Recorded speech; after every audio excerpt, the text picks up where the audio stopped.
I'm Alison Dale, and I'm the lead producer at Dragon Bear Studios. My name is Paulina Sammy, and I'm the creative director of Dragon Bear Studios.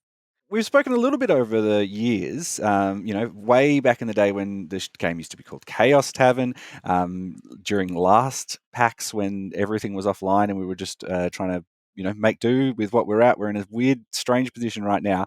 But it's good to check in with the team about how Innchanted is going. And for people who haven't come across it before, can you tell us a little bit about what Innchanted is? Sure. So Enchanted is a cooperative multiplayer game, or you can play it by yourself, actually. It's about a game about running a magical inn and managing those tasks that come with that, and I guess experiencing the magic of the world and all sorts of things. Yeah. It's set in a kind of pre-colonial fantasy imagined Australia. So with a lot of like indigenous inspired folklore and things like that and tales. What's the gameplay actually like for people if they're playing the game? What sort of things will you be doing, either by yourself or with friends? So if with friends, you'll be, I guess, cooperating with each other, team working to communicate how shall we restock the mana potions? How shall we serve the customers? How shall we deal with, oh my gosh, there are monsters here. Should we feed them? Should we fight them? There are a lot of decisions to make. And I guess as a team, you have to make them very quickly. But by yourself, you get a companion AI, and that's kind of like your friend that simulates playing with other people, but you get to direct them and tell them what to do. And they will just go and do it. And that's really great. Ali, it's been an interesting year or so. You've got a relatively small team. I know that in the initial part of you're just about to move into a new office and the first lockdown happened. We're now back in lockdown again. How do you produce a game in a condition like this when everyone's trying to work as hard as they can in a very strange circumstance? Yeah, well, we're very fortunate that all of us are a bit more tech savvy and are able to jump online and into video calls just like this. And so there was a little bit of work to get everyone set up, but we quickly adjusted and basically just transitioned everything to online. And one of the key things to take away is trying to increase that communication in whichever written form that you're like Slack or Discord or whichever version you're using, just so that you keep in touch with people. What's one aspect of the game that you're really proud of that's really come together in the last little while that you really want people to be able to appreciate and enjoy, and maybe it's something really little that maybe they won't notice unless we sort of point it out? So many things to choose from. It's hard. Ali, what would your answer be? Favorite thing. My favorite thing is the wombats, really. From day one when I first played it, and I didn't have the heads up about it when I first saw the wombats, without getting into too many of those details. P can tell me how much we can talk about, but that was a surprise and delight getting to work with them.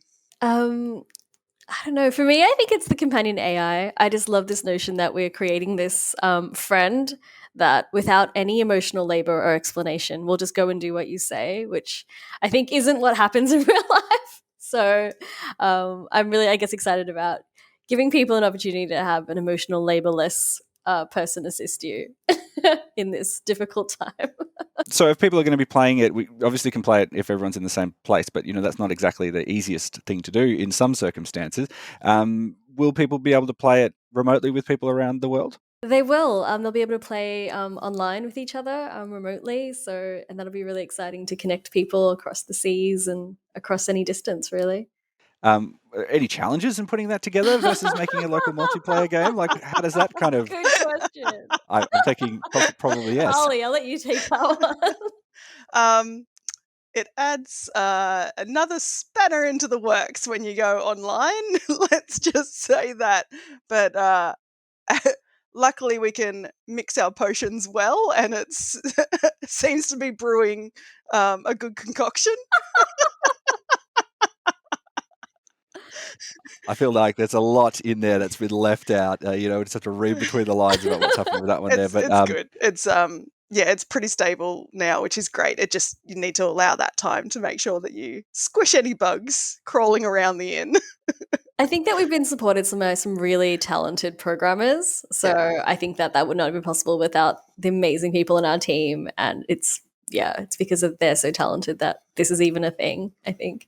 When can people get a chance to play this game? I know we're sort of working to strange times, but when will people be able to expect to learn a bit more and maybe see some details about when this game will be able to be played by everyone? Definitely next year.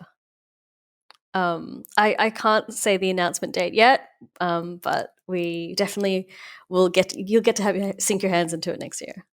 Very excitingly, you got selected for the PAX Showcase, which is coming up a little bit later this week. But what can people play when they get a chance to get their hands on Enchanted, maybe for the first time or for the next time? Actually, we've decided not to have a demo this year with the pandemic, and I guess with all the stress that that puts on our staff, we decided mental health first, and also no to crunch. So we decided not to do it this year, unfortunately. However, having said that, we will have some cool trailers and some chats with the devs, and there will be some cool expositions of some of the amazing new features that we're having. Can you tell us a little bit more about where people will be able to find you during Games Week? Where will your team be, and where can they learn a bit more about what you're doing? Sure. So we'll be in a bunch of Steam showcases. You can find us at Innchanted.com and wishlist us on Steam, and also check out our mailing list and social media, I guess. Paulina and Ali, thank you so much for coming on to the Sifter Showcase. Have a lot of fun in the rest of your Melbourne International Games Week, and we can't wait to learn more. Thanks for having us. Thank you so much.